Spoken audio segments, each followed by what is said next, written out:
We have lots to talk about here on the North Shore Drive podcast from the Pittsburgh Post-Gazette. One, Bud Dupree signed with the Atlanta Falcons. What does that mean for the Steelers' plans at edge? Does it increase their chances of drafting one early this year? We'll also talk about the Penguins. We now know that they're out of the playoffs and how that played out. But will Ron Hextall and Brian Burke be gone? And as well as what is going to be their offseason plans? And how do the Pirates keep winning? Lots to talk about with Pittsburgh sports here from the Pittsburgh Post-Gazette on the North Shore Drive podcast. Again, I'm your host, Chris Carter. Let's get into it. You are now listening to the North Shore Drive podcast, a show on all things Pittsburgh sports from the writers of the Pittsburgh Post-Gazette, hosted by Christopher Carter.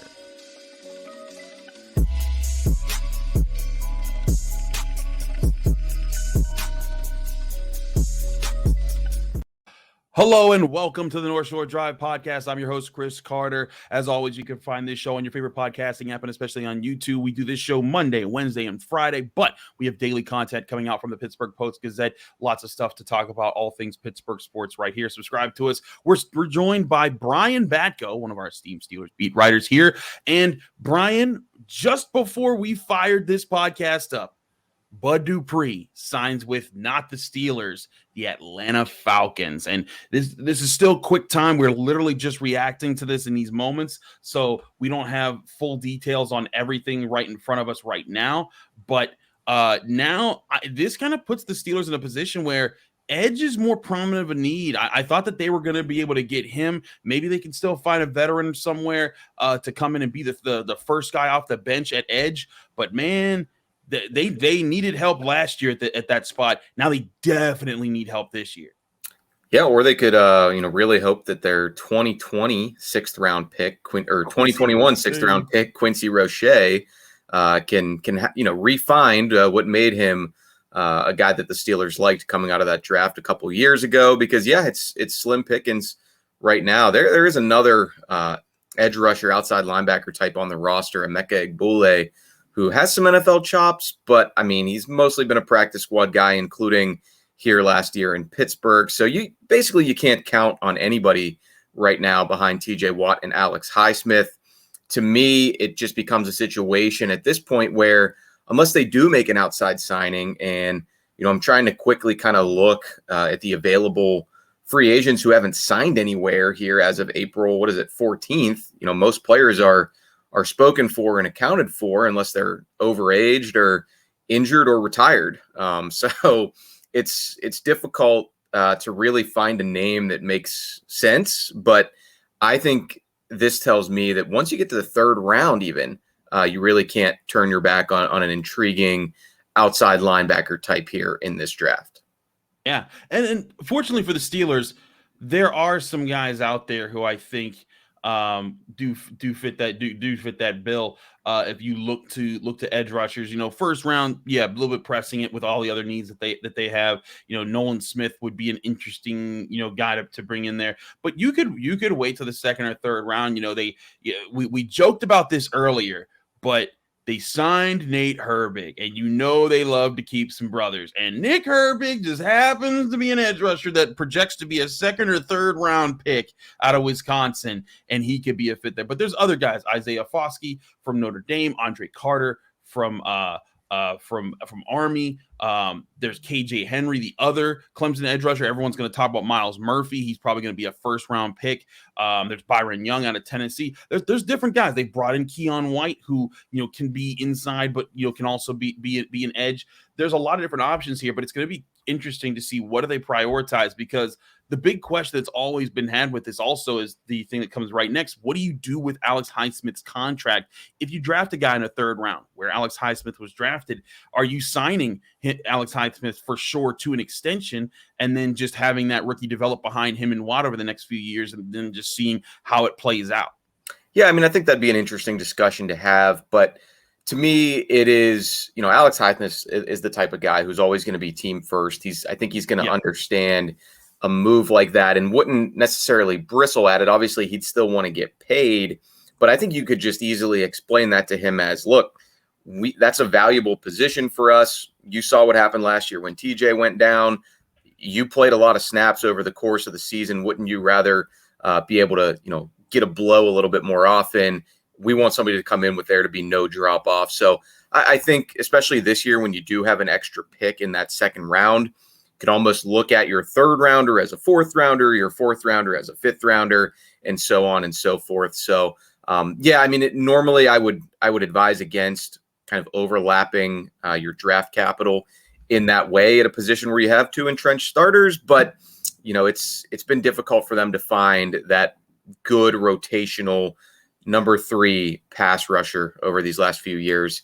Melvin Ingram, he's a free agent, and he can run that one back. One other name that stuck out to me because I think he is versatile enough to play standing up on the edge is Carl Nassib, and he's got an NFL resume. So he is 30 years old. That might be, not really something that the Steelers want to get into at this point. But you're really now, if you have anybody who's willing to accept the role and has been around, obviously Bud Dupree was not either money wise or playing time wise. So beggars can't be choosers. And one more name draft wise that I'll throw out there, you didn't mention, Chris, because he did visit this week. And I think he's actually probably the most prototypical Steelers outside linebacker who they've had in for a pre-draft visit is Robert Beal Jr. From Georgia. He actually played, standing up in their scheme. It's difficult to stand out these days on defense in Athens. So his production isn't going to jump off the page, but big guy, long arms, was a really big high school recruit. He's probably another name to watch in that fourth round or later category for them. No, certainly. I think he's definitely in that category when it comes to the Steelers. There's also still some free agents out there as of right now, as we're recording this Friday, 10:40 a.m. Leonard Floyd still available, but he's also of that. He's 30 years old. Jadeveon Clowney's 30 years old. There's guys that if you're looking around right now, they're all in that range. They're 30 and above. And typically the Steelers, when they sign free agents, they want them to be at least late 20s, they want them to be younger and flexible. And I think part of that too is those guys generally, they don't really want to be backups at this point in their career. And unless a guy like Jadeveon Clowney would jump at it just to get to play the Browns twice a year and try to bury the team that he didn't really end on good terms with in Cleveland. But it's pretty thin. I could do a deeper dive at some point here, but off the top of my head, not a lot of these names jump out at me as guys I know a ton about. And it's, even last year at this time, they signed Jannard Avery. I mean, he seemed like kind of the perfect fit to come in here and help them in that role, but he didn't even make it to the second roster cut. So there was something going on there, either health-wise, fit-wise, or for him, unhappiness with how many snaps he'd be playing. Derek Tuska is still out there, but we know that, last year, right before week 1, he got waived for Jameer Jones, who just got released a couple weeks ago. So they've really been pounding the pavement, and nothing's been, just right for them in terms of those backup outside linebackers lately. Yeah, which kind of also goes back to, Alex Highsmith, kind of a necessity, because you don't want to go down to having no one else other than TJ Watt. Yeah, they've struggled to find 3, so let alone trying to find 2. Right. So that's where I'm at, is that now you're going to see edge more of a prominent position to be concerned about for the Steelers. There's a lot of different edges they can go after. I don't think it comes in the first round, maybe the second round if they really want to, because here's the other thing is that, again, when you have a rookie quarterback contract on your roster like Kenny Pickett, and you if you're able to sign Alex Highsmith, you could afford kind of, hey, we're paying both our edges and we drafted a young edge rusher who's going to develop, and then we'll just see where everything is in 3 to 4 years when we're deciding what other contracts to make at that point. But certainly we've seen Andy Weidel teams with the Eagles be deep enough to have a rotation up front, whether it's on the inside and the outside. So I have to think with the moves that they've made this year, we are going to see a higher draft pick go towards edge. And I still wouldn't be shocked if we saw somebody get signed. I don't know if it would be any of those guys we mentioned that are in the 30-year-old range. Maybe there's like a 28-year-old or a 27-year-old that's floating out there. Al-Quadin Muhammad, and a 28-year-old edge rusher from the Bears. But maybe there's someone out there that fits that profile. But I have to think that there's at least a couple moves coming, whether they're prominent or not. Could always make a trade too. We know that Omar Khan has not been shy doing that already in his Steelers tenure. But I will say on two more draft guys, Nick Herbig, he's very undersized. When I watch him, he is shot out of a cannon, man. He's kind of like TJ Watt light when maybe it's the Wisconsin jersey that I'm seeing, but that he plays with that kind of tenacity, and he's spoken at the Combine and Pro Day about looking up to him. And then there is a guy right next door at Pitt, Habakkuk Baldonado, who you know well and covered, Chris. There'd be some projection with moving him from a traditional 4-3 DN to a stand-up outside linebacker, but he might have the athleticism to do it if the Steelers, see that he's still on the board at a point where they still haven't addressed that spot.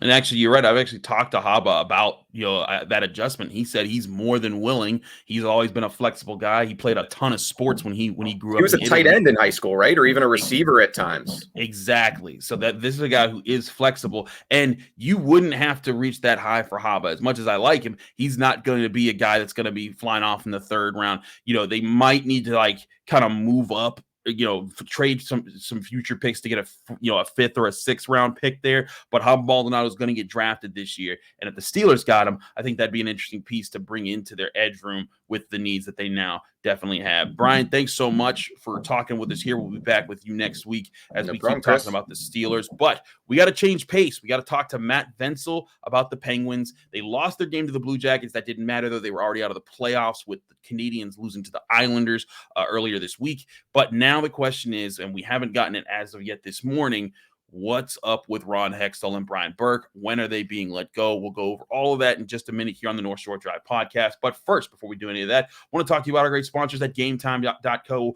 where buying tickets for your favorite events shouldn't be stressful and never is. With GameTime.co. GameTime is the fast and easy way to buy tickets for all your sports, music, comedy, and theater events near you. You get killer deals on last-minute tickets with their best price guarantee, and you can stop stressing over the tickets and starting getting hyped for the fun that you're about to have after you buy them. The GameTime app you can download right to your phone, and it allows you to book tickets up to the last minute. So even if you didn't plan far out for an event, you saw something up that you just missed on your calendar, this is your chance to get the best ticket prices for you for this event through Game Time. There's exclusive flash sales on tickets for football games, basketball games, baseball, concerts, comedy, theater, and so much more. And the Game Time guarantee means that you'll always get the best price. If you find tickets in the same section and same row for less, Game Time will credit you 110% of the difference. Snag the tickets without the stress with Game Time. Download the Game Time app, create an account, and use the code PITT, all capital letters, all one word, for $20 off your first purchase.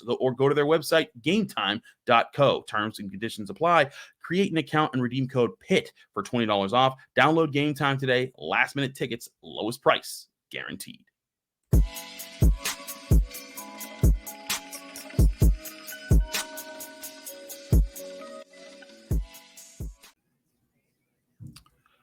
Back here on the North Shore Drive podcast, I'm your host, Chris Carter. We switched topic to the Penguins, who lost their last game of the season, even though it wasn't going to get them into the playoffs. It was still another late fall for the Penguins, but that's not the story. Matt, you wrote about Mike Sullivan's reflections, but before we get to Mike Sullivan's talk, is it a foregone conclusion? Is it completely solid now that Hextall, Burke, that crew is going to be gone, or is there a chance that they're back next year and they get a chance to clean up the mess that they made? They're expected to be gone as early today, which is Friday. There hasn't been anything official yet, but I do know that Fenway Sports Group had a representative on the trip, and it wasn't because they wanted to watch a good hockey game. So we'll see when this plays out. But yeah, the writing on the wall has been there for a while with Hextall and Burke as well. And, the fact that the trade deadline moves didn't really change the trajectory of the season and they missed the playoffs just kind of sealed the deal. So, everyone's expecting that announcement to come down at some point, potentially today. Okay, well, there you have it. As well, I think a lot of Penguins fans will be happy to hear that. You heard the chanting at the last home game of the season. But let's talk about what changes the Penguins are going to need to make for next season, because there's some out there that are like, just blow it up, just get it over with and completely restart. But as Mike Sullivan kind of talked about, this team, there were moments where you were like, okay, we see where this core can go. It's just there were certain pieces that weren't fitting well with them. The goalie play, kind of held them back all year. The top six were fine. It was the guys behind them, third and fourth lines, weren't holding down. What did you hear from Mike Sullivan that gave any hope or inspiration that the Penguins are going to have a real chance to reset some things and have a better go at it next year? Yeah, I mean, Sullivan is right to support his core players. I know that Malkin and Letang have their detractors because of some of the downside to their game. But, all three of them, given their age, played at a pretty high level. I mean, Letang to a lesser degree, but, the dude had a stroke, was also dealing with an injury.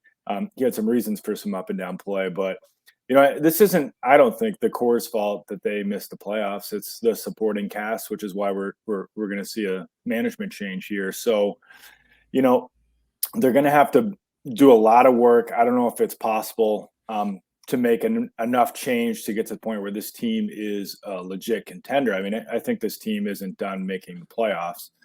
We'll see if I'm wrong about that. But to be truly a contender, a lot of things have to change with the supporting cast. You mentioned the bottom six.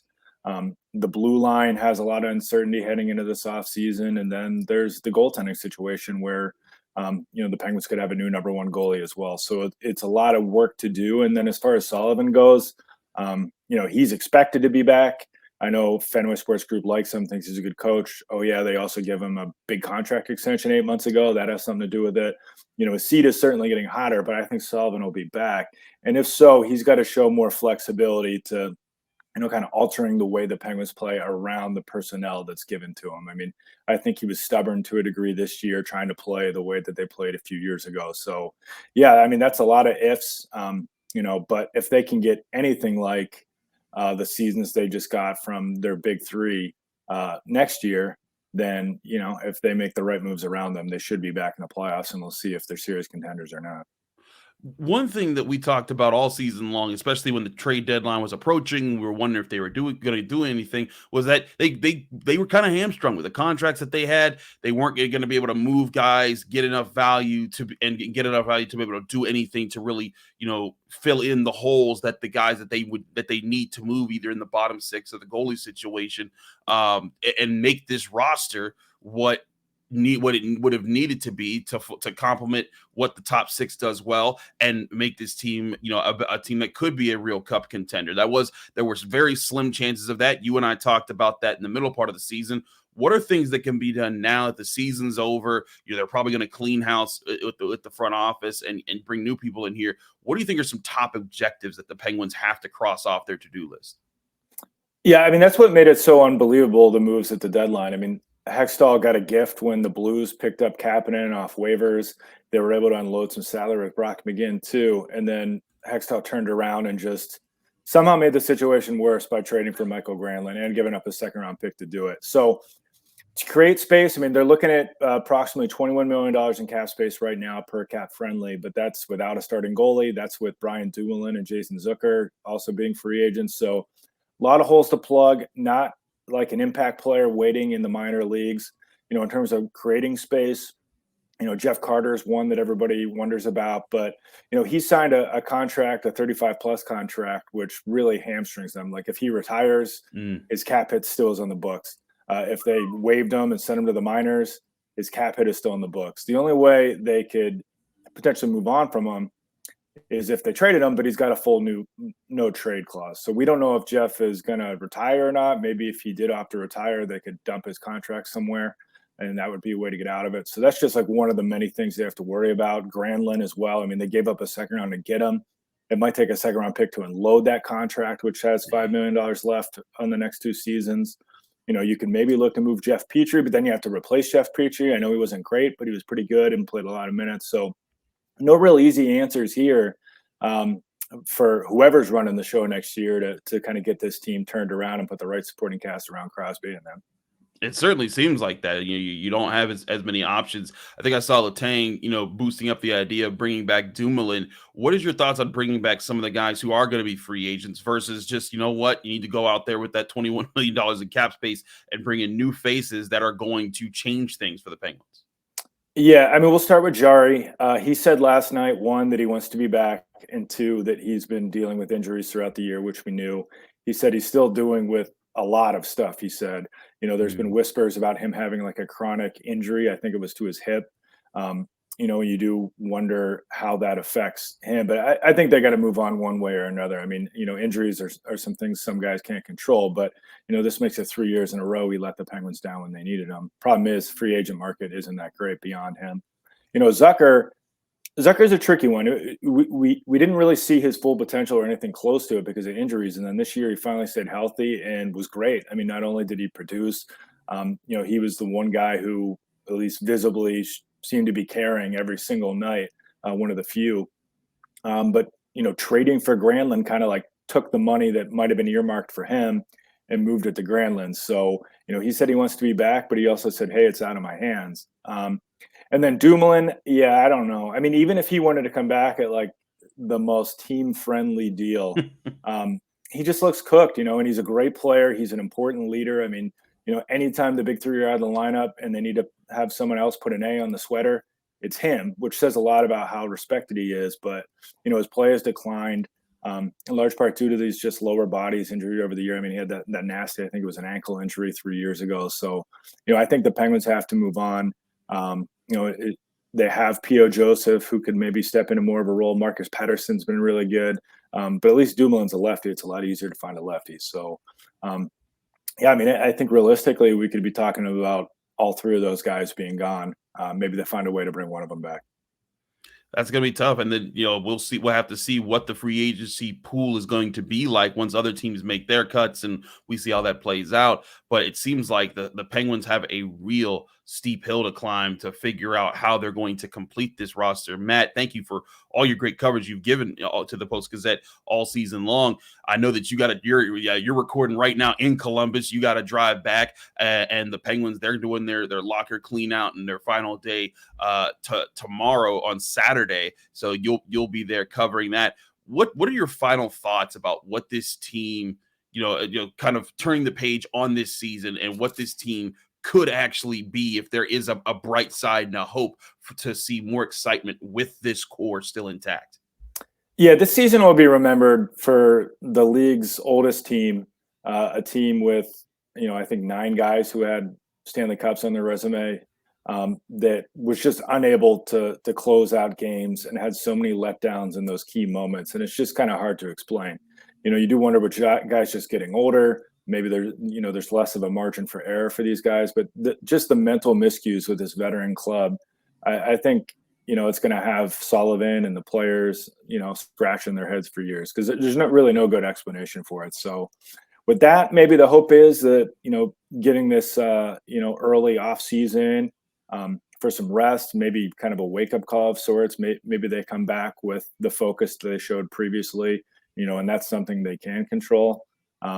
But yeah, that's what'll stand out to me. And then in terms of, going forward, whoever's running this team this offseason has a lot of work ahead of them. I mean, the Pens they will have a draft pick probably, in the lower teens. Maybe they can do something with that, trade it if they want. But yeah, it's going to be surprising if it's Ron Hextall who's making these decisions, considering he's the one who put them in this big hole. Absolutely. We'll wait to see what the announcement is with Ron Hextall and Brian Burke.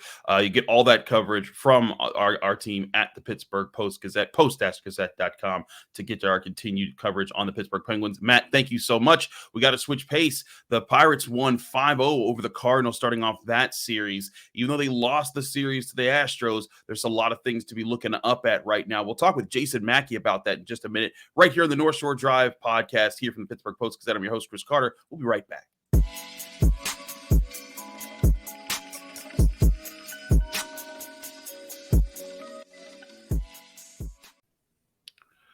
We're back here on the North Shore Drive podcast from the Pittsburgh Post-Gazette. I'm your host, Chris Carter. We now switch to the Pirates again.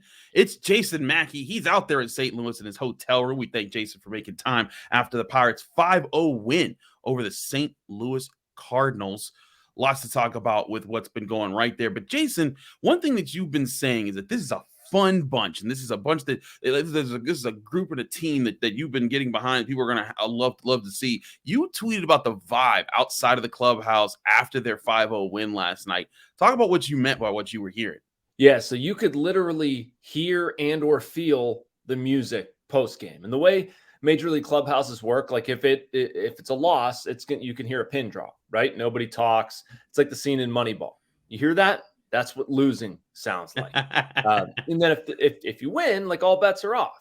Guys might have a post game pop or two to celebrate. You've got music, you've got lights, whatever. Anyway, that's fairly routine. What I walked into last night was not routine. We get downstairs outside of the Cardinals clubhouse, and I like did a double take for a second. I'm like, is there like an airplane landing? So like, what is going on here? And I mean, it was just literally the bumping and the noise and the celebration in the Pirates clubhouse. And we get in there and it's blasting, and then we have to turn down the music because they do that for post game interviews.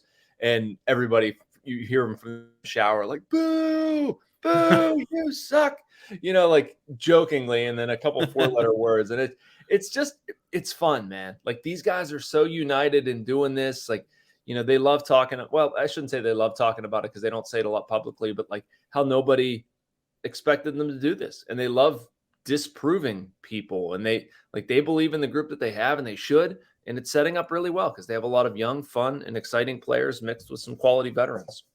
I hear that. Some of the young guys, though, are impressing. G1 Bay, we talked about his walk-off. He had some impressive catches, man. Playing center field, running all over the place, ran into the wall, had another diving one. Was really impressed. What is he doing to kind of be this, to kind of step up and be this kind of guy that's fitting different key roles for the Pirates in some of these early wins?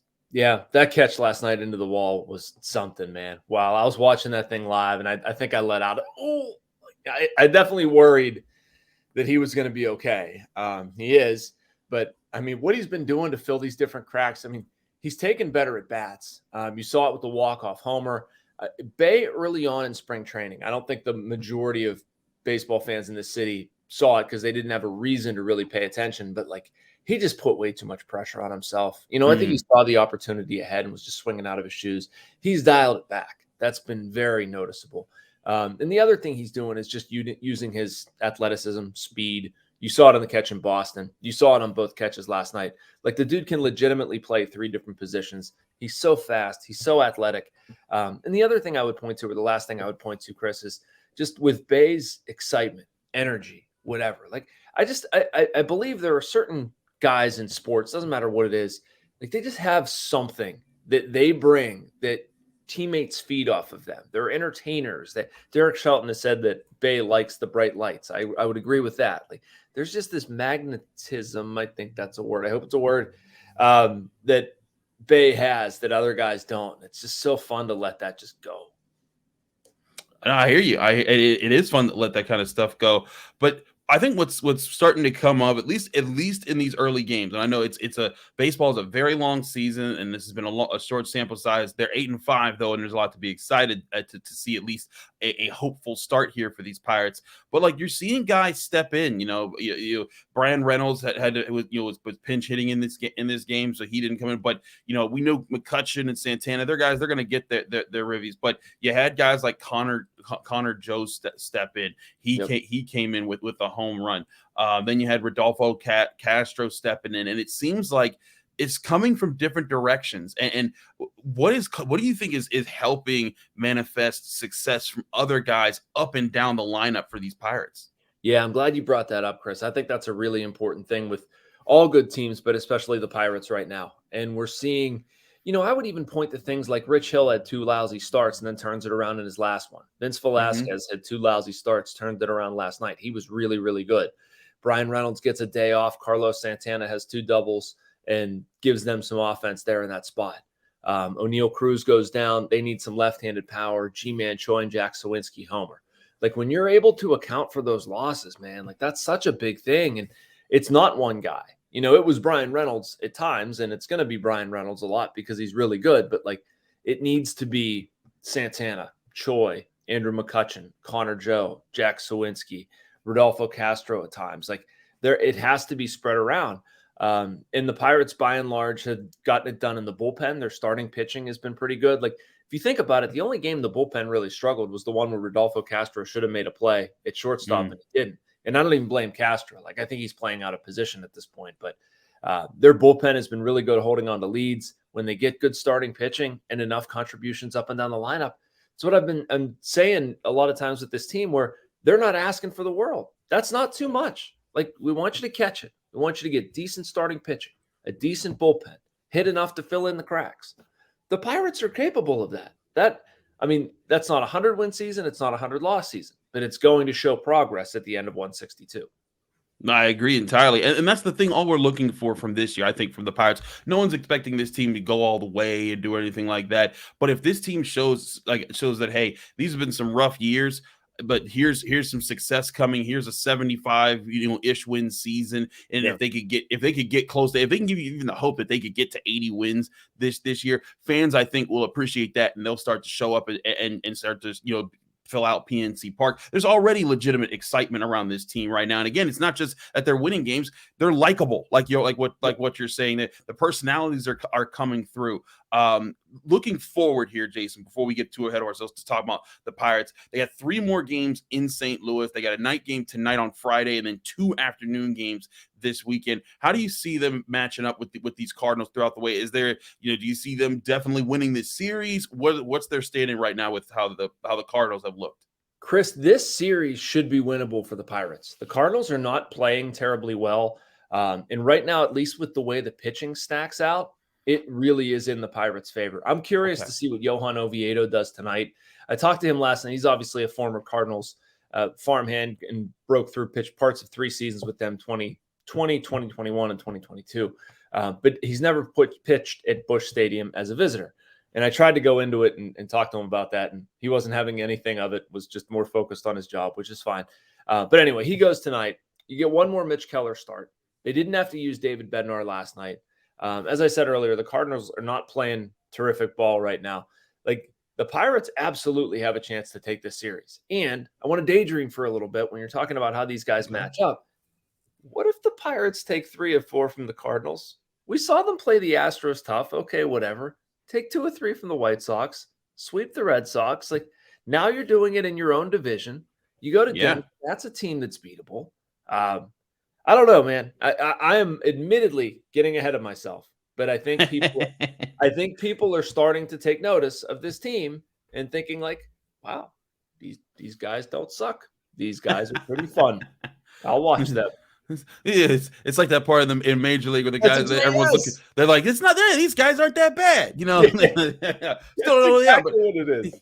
Yeah, but I'm with you. There's some hope here with the Cardinals and the way that they're playing, that if the Pirates continue to find ways to win, and again, in different ways. Sometimes it is their bats, sometimes their starting pitching. The bullpen has been hanging in there. I think finding different ways to win in any sport. I talk about this in football, basketball, college, baseball, hockey. I think the Penguins have run into that. Their front six is great, but their back lines didn't work. We've been talking about with Matt Vensel all season long. But the Pirates, when you can find different ways to win, it makes it so much tougher for teams to focus in on the one way that you do win and take one thing away. I think that's one of the best things you can do. And again, we're not saying the Pirates are world beaters right now, but they are definitely exciting, and they're giving you hope that there is a core here that is forming that could lead to some really good things here in Pittsburgh.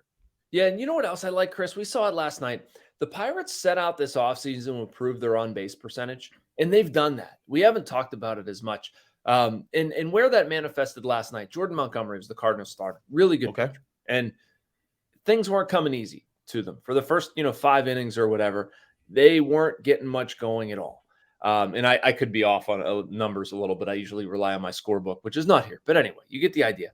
Like, they're not getting much going offensively, right? They don't change their approach. They don't get desperate. They don't start doing anything that they weren't previously doing. They just stay with it. And eventually it broke through. Like Andrew McCutchen ignited them a little bit. Sort of like tomahawks a double into the corner. Great. Santana doubles again. They get a run in. And eventually it leads to some nice comfort where you got the Connor Joe and Rodolfo Castro home runs.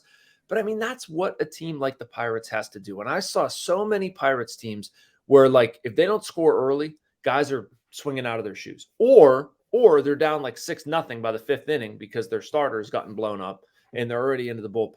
But like, if you can just go toe to toe with a good pitcher, don't change what you're doing. Trust it's eventually going to break through, and that, to your point, Chris, somebody is going to step up. Like, you don't know who it's going to be. You don't know how things are going to change. It's just like, do your job.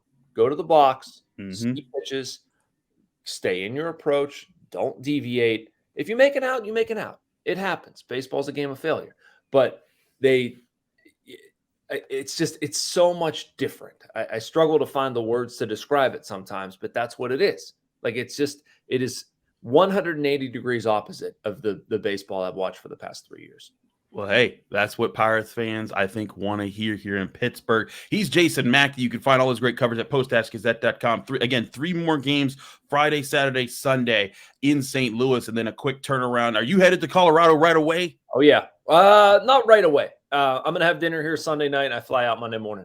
Okay, cool. Well, then they head on to Colorado. We will check back in with you, Jason, at the end of this series and see just how the Pirates did and how they fared looking into the matchups that they got with the Rockies coming up. Jason, thanks so much for all your great reporting. Check out all his great reporting at Post-Gazette.com, along with Matt Vensel and Brian Batko. Thanks to them also for joining the show. And thank you, dear listeners, for checking in, as always, here on the North Shore Drive podcast. I'm your host, Chris Carter. We'll be back Monday with more from the North Shore Drive podcast. The NFL draft is less than 2 weeks away. Lots to cover there. Maybe we might see some Penguins GM changing and some front office changes. And of course, we'll be talking Pirates, all things here, Pittsburgh sports. Stay with us here on the North Shore Drive podcast. We'll see you Monday. Thanks for tuning in to another episode of the North Shore Drive podcast of the Pittsburgh Post-Gazette. If you're watching this video on YouTube, please like the video and subscribe to our YouTube channel. For 6 months of digital access to post-gazette.com for just $6, click the link down below in the description.